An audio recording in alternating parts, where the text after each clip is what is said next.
Hey guys, it's Mike the Wrestling Godsmith. I just got done doing my predictions for Money in the Bank for tomorrow. You guys can check that out. Whenever you guys can check that out now. This video is actually about the revival. So the revival is they are going to AEW.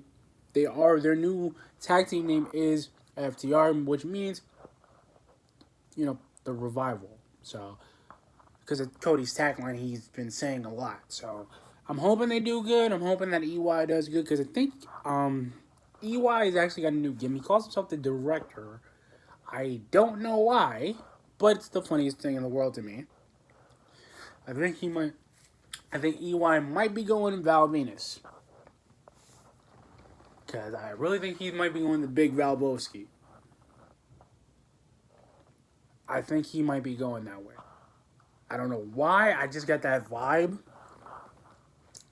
But I don't know. You know what? The revival being in AEW is not bad because I'm hoping they do get used a little bit more, and I'm hoping they get better storylines in WWE. And I don't. And here's the thing, guys. I don't blame the WWE for their release. I don't because you know what? The WWE didn't know what to do with the revival when they got them. They didn't.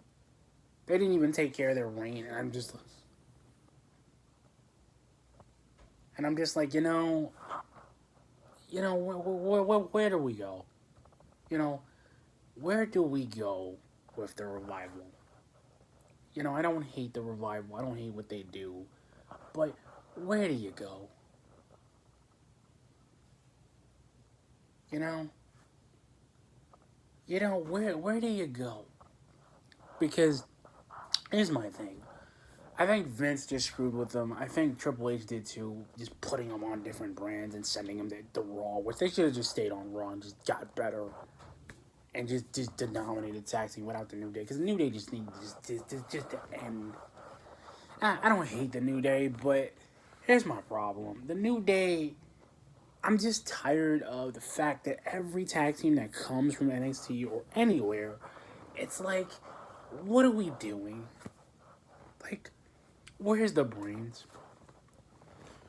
Like, at least with the Ruthless Aggression era and the Attitude era with Road Dogg and Billy Gunn, the brother, Undertaker and Kane, the Nation, like those guys, the Hart Foundation, them, the Fabulous Freebirds, Michael P.S. Hayes being the guy that he is, being the cool dude that he is, Diamond Dallas Page, them. Even Booker T and his old partner Stevie Ray, which is alive by the way.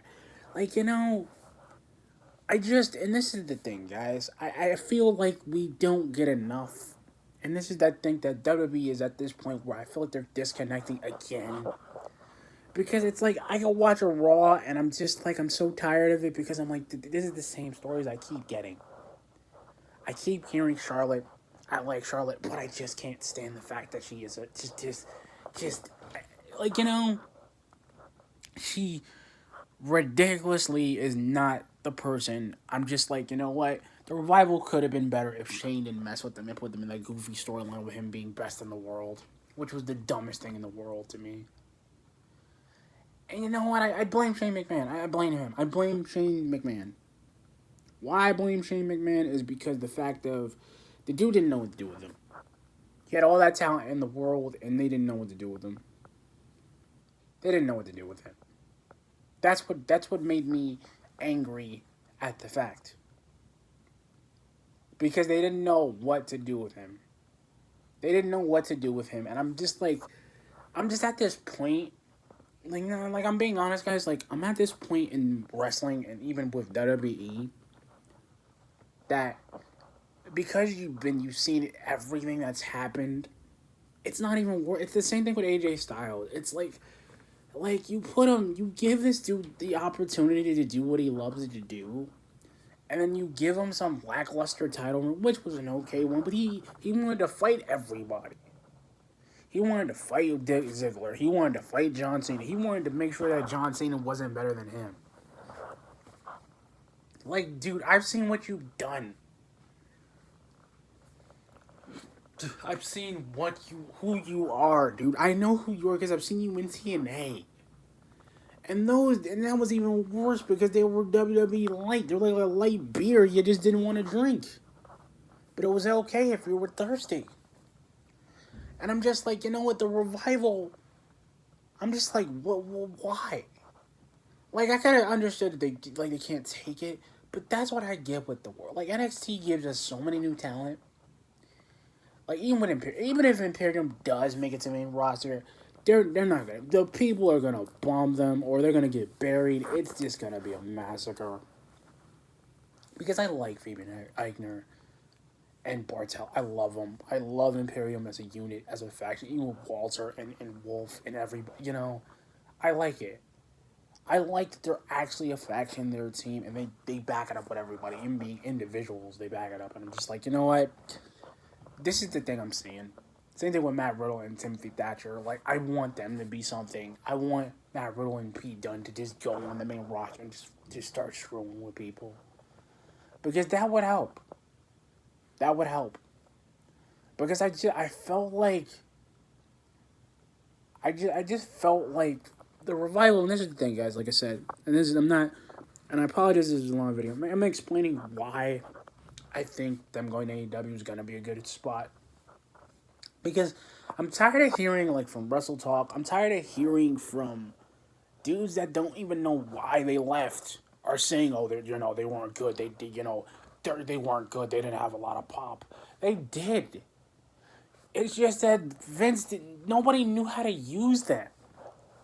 When you have a company that doesn't really know how to use their competition, it's kind of sad. Because this is the thing. It's the same thing with WCW when they did the trade with back in the Attitude Era with WWE, and with Vader and Lex Luger. Vader went back to WWE because he was like, "Yo, WCW is not gonna use me as right. They're not gonna use me because I know how to get used and be champion and be good at my job." Luger just didn't care because Luger was a narcissist anyway, and he just went to WCW because everybody else was jumping ship. That was it. Because it's like, you know what, and I've seen a lot of stuff. I've seen everybody from the Attitude Era go and come back, and that's why WCW didn't really survive, because you had Hogan, who was a dude, like a monster in the 80s, thinking he could do the same thing from the 80s into the 90s, and it just didn't work. You had Kevin Nash, who was a big guy, but couldn't get him to do anything. Like, he was a great champion at some point, and I'm glad Shawn Michaels didn't go to WCW, because it's like, you know what, he wouldn't have liked it. He wouldn't have liked going. Because they would have changed his gimmick. He would have been Shawn Michaels, the Heartbreaker Kid or something like that, or they would have changed it to Heartbreaker instead of Heartbreak, or they would have just said Shawn Michaels. He would have WCW would have been okay, because I wonder, like, what if he went to WCW? Because I thought about it, like, what if he actually went to WCW? Because, like, what if he actually did? Like, what if he actually just jumped ship and just said, Vince? But I think I know why Shawn didn't go. I think he didn't go because he was a megastar, because they made him a megastar in the 80s. They made him a megastar between the 80s and 90s, like late 80s, early 90s, made him a big megastar in like 97. And then he just came back, went from that crazy, like that knee injury, and messed up his knee, and came back and got better.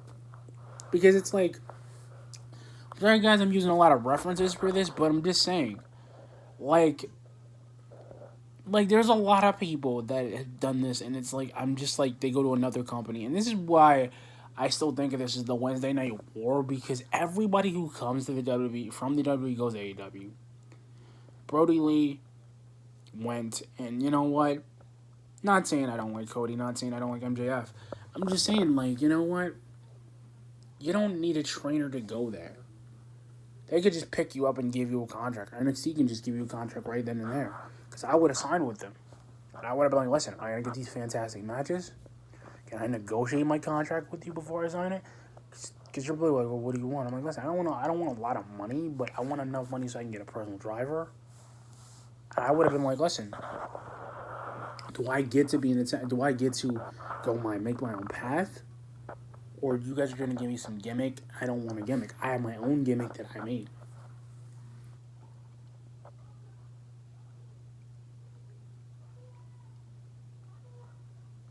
And that's the problem. I don't hate, and this is the thing. I've seen it all the time. I've seen it with Jeff Hardy and Matt Hardy going and TNA. I've seen it with Christian.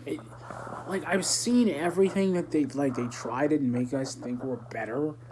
And this is the thing with the WWE, because it's like the WWE could have did so much more with the talent they had from every other business. And it was the same thing with ECW and WCW, because ECW wanted to fold. But the thing is, Paul Heyman. I felt bad for Steve Corino. I felt bad for dudes in ECW, and in Rikishi being in that 1 year, that 1 year ago, that 1 year ago thing with WCW. Even with Paul Orndorff, Larry Zbyszko, Paul Orndorff, Mr. Wonderful, could have did better. And I just think, you know what, Larry Zbyszko coming back from Chris Benoit, a bunch of guys, and I'm just like, you know what, there's so many guys that they didn't know what to do, and that's why I think the relaunch of ECW did not make any sense to me, because it was the same to me. It was the same thing they were doing with Christian, and they wanted to make him a champion, and it ended up being him being his last match because he couldn't do it anymore. And I'm just like, you know what? I'm not saying the revival being I think they're gonna do great in AEW, and I hope they get what they want. I really do. But anyway, guys, comment, subscribe. Peace.